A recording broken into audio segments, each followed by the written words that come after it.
अस्सलाम वालेकुम, नमस्ते, सत श्री अकाल। मैं आपका होस्ट एंड दोस्त जमाल शेख आरजे बिंदास बोल में आप सभी व्यूअर्स का स्वागत है। आज हम बहुत दिनों के बाद अपना एक फिर से नया वीडियो लेके आ रहे हैं।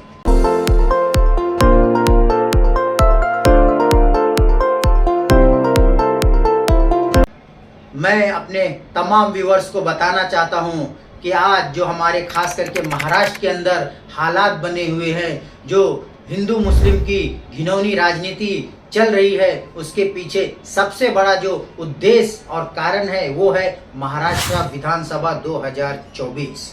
क्यों? क्योंकि जिस तरह हम लोगों ने देखा कि लोकसभा चुनाव के अंदर भाजपा को पूरे देश में करारी हार का सामना करना पड़ा।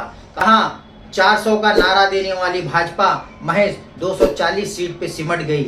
इसी की बौखलाहट है और जो महाराष्ट्र के नतीजे सर्वे में आ रहे हैं वो भी ये बताते हैं कि इस बार महाराष्ट्र के अंदर भाजपा, शिंदे शिवसेना और अजीत पवार राष्ट्रवादी की सत्ता का जो है वो विनाश होने वाला है।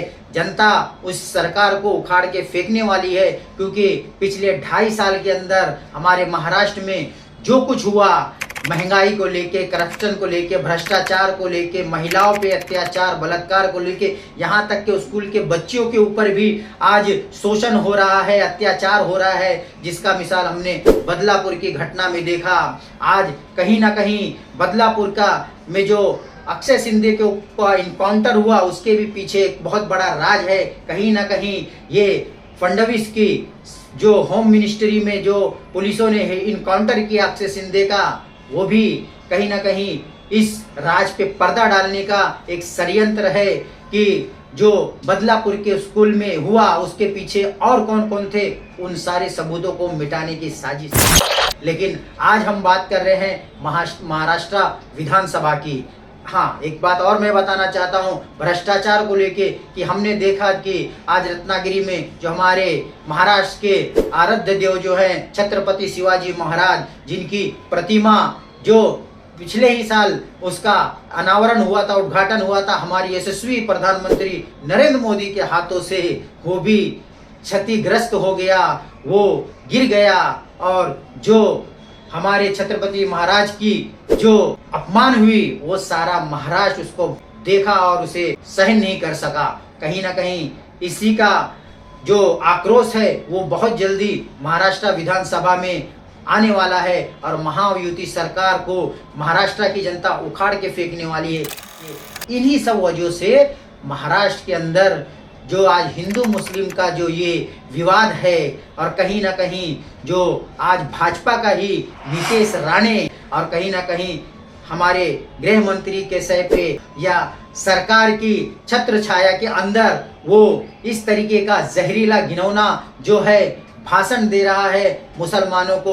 कभी कहता है मस्जिद में घुस के मारेंगे, कभी कहता है कि मैं एक दिन के लिए पुलिस को छुट्टी देता हूं, और फिर देख लेते हैं कि अगली सुबह हिंदू रहते हैं महाराष्ट्र में या मुसलमान रहते हैं। आज इतनी बड़ी बात कह के भी पुलिस उसको अरेस्ट नहीं कर रही है। आज दर्जनों गुना नीतीश राणे पे हो चुके हैं, लेकिन उसके बावजूद शासन प्रशासन चुप बैठा है। संविधान की धज्जियां उड़ाई जा रही है। ये आज पूरा महाराष्ट्र और पूरा देश ही नहीं, पूरी दुनिया देख रही है कि किस तरीके से आज हमारे हिंदुस्तान के अंदर और महाराष्ट्र के अंदर संविधान के साथ खिलवाड़ किया जा रहा है। दूसरी तरफ जो रामगिरी महाराज है, जिन्होंने आज मुसलमानों के सबसे बड़े पैगंबर और आखिरी पैगंबर हजरत मोहम्मद सल्लल्लाहु अलैहि वसल्लम के ऊपर जो टिप्पणी दी, गलत बयानबाजी की, उसके ऊपर भी पूरी दुनिया, पूरे देश और खास करके महाराष्ट्र में आक्रोश हुआ। मुसलमान रस्तों पे आए, मुसलमानों ने धरना प्रदर्शन किए, कई जिलों में, कई तालुका में गिरी महाराज के खिलाफ FIR हुई, लेकिन क्या हुआ? वही, ना तो उनके ऊपर कोई कार्रवाई हुई, ना तो उन्हें अरेस्ट किया गया। तो इससे साफ नजर आता है कि महाराष्ट्र विधानसभा जीतने के लिए महायुति जो है इस तरीके का षड्यंत्र रच रही है।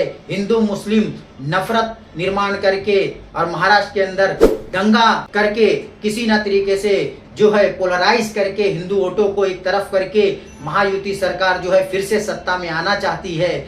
आज हमने देखा कि इम्तियाज जलील जो खासदार रहे MIM के, उन्होंने पिछले 2-3 दिन पहले बहुत अच्छी एक रैली निकाली, तिरंगा यात्रा।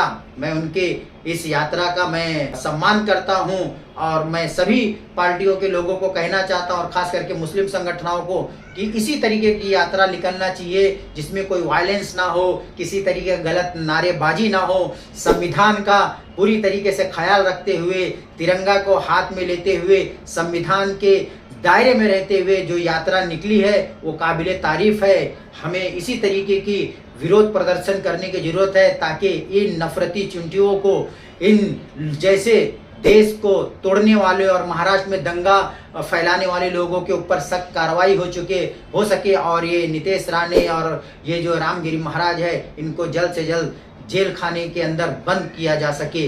तो मैं अपने व्यूवर्स को बताना चाहता हूं और मैं जो सारे विश्लेषण की सारी बातें आपके सामने रखी, इसका सारी विषय का मकसद और मुद्दा एक ही था कि जो हमारे महाराष्ट्र के अंदर विधानसभा चुनाव आने वाला है उसी को लेके ये सारी जो है गतिविधियां चल रही है। ये कहीं ना कहीं महायुति की शरण में भाजपा के जो गुर्गे हैं, भाजपा के जो नफरती फैलाने वाली गैंग है और कुछ हिंदू संगठनें हैं, यही लोग जो है इस देश का और महाराष्ट्र का माहौल खराब कर रहे हैं। ऐसे लोगों के ऊपर लगाम लगाने की और कार्रवाई करने की ज़रूरत है। और मैं अपने तमाम व्यूवर्स के कहूँगा कि आप लोग इस नफरत के खिलाफ जागरूक होइए, आंदोलन कीजिए, संविधान के दायरे में रखते हुए आंदोलन कीजिए और आने वाले विधानसभा में जो है एक सही सरकार और एक निष्पक्ष सरकार को चुन के अपने महाराष्ट्र का, अपने देश का जो है नाम ऊंचा कीजिए। जय हिंद, जय महाराष्ट्र, जय संविधान।